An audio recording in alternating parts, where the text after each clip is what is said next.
All right, so I didn't really know if I was gonna cover this or not, or if I was gonna talk about it. But, I'm first off, before I even get into the topic, I'm not gonna be monetizing this video. I'm not gonna try to monetize off of somebody's death. That's not how I roll. And I really, really just ask to be kind in the comments and whatnot. To rather, the Rocksteady development team and overall just the Rocksteady development team because they don't deserve this. I always like question WB's leadership and like where they're going and whatnot and what they're trying to really push onto the development studios. But personally, Rocksteady does not deserve any bashing because they are a talented studio. I mean, they made three of my favorite games, and I'm still gonna give this game a chance no matter what. But in recent light, there was, of course, a Reddit post that came out a couple days ago that was talking about how there was a death of one of the senior AI programmers over at Rocksteady. And that's just very tragic. And my heart goes out to the family and the team of the studio as well. When you actually go and look at the post, it's very, very sad. It's very, very tragic. It basically starts off by saying, hey, everyone, my brother was the senior AI programmer on the Suicide Squad game that's due to release in 2024.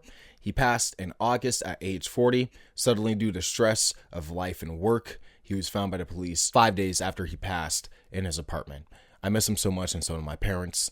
On the run up to his death, I had seen how much this game had changed him, how personally he took the critics. I kept telling him they are just opinions and are not a slight on his skill. But it was the way he was. He put his heart and soul into the work of the game industry, and the stress, in my opinion, is what killed him. So, overall, it's a very, very sad case where, someone was very deep in their work. And if you are ever really deep in that moment, just take a break. Everybody burns out eventually, needs a couple weeks, needs a couple days to recharge and really relax a little bit, or, that stress will get to you. And I completely understand the situation and even like being criticized from the background too. Like it's very hard to be in that type of public light as a game developer because you do see all that type of criticism no matter what. I mean, you're the person making this game. You most likely look up the game a lot and you probably see a lot of people talking about the game. So all those criticisms, all the stress, the delays, stuff like that, I can see it all mounting up and being a mixing pot for, of course, a very tragic ending. And I really do feel bad and feel for his family, and my heart goes out to everybody again. And overall, he goes on to say, or she goes on to say, there is a memorial of him in the game in the city square. So we're obviously going to see that a lot, and just multiple things about how this makes her feel and whatnot. But overall, she does make a good point. Just take care of yourselves. Definitely, if you are under that type of stress of work in life, try to take a breather, talk to somebody, or if you see somebody else going through that too, definitely try to talk to them and try to see how they're feeling as well.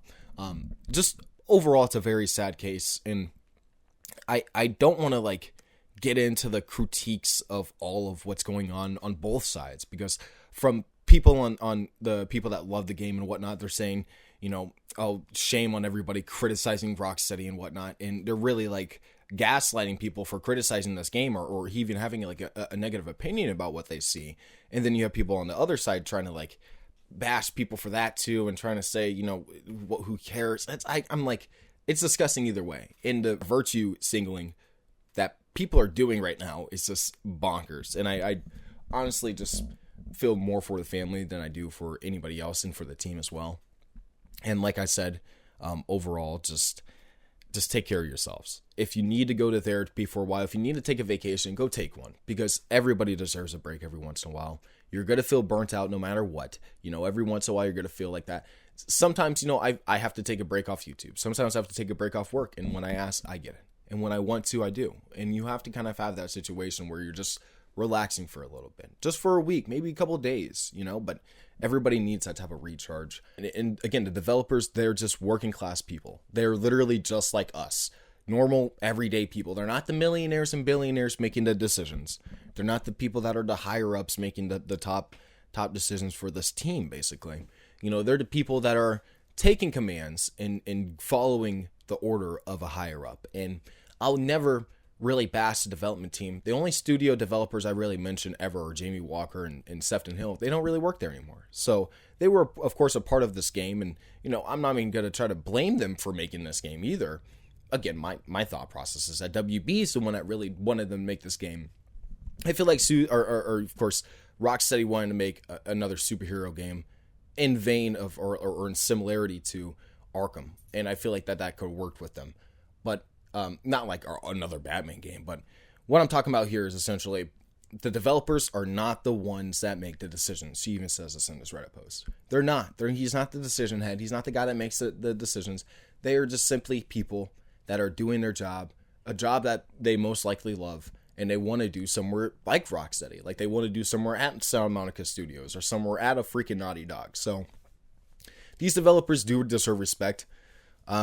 Just like anybody that works at any other place and they're trying their hardest to really give you something that's really interesting. Like you're not going to start blaming freaking Burger King workers for like, you know, something that you don't like from Burger King or something. You know, you go ahead and go blame the goddamn company or something.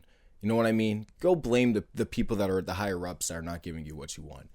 And the developers, the studio people that make these games, they don't deserve that, personally.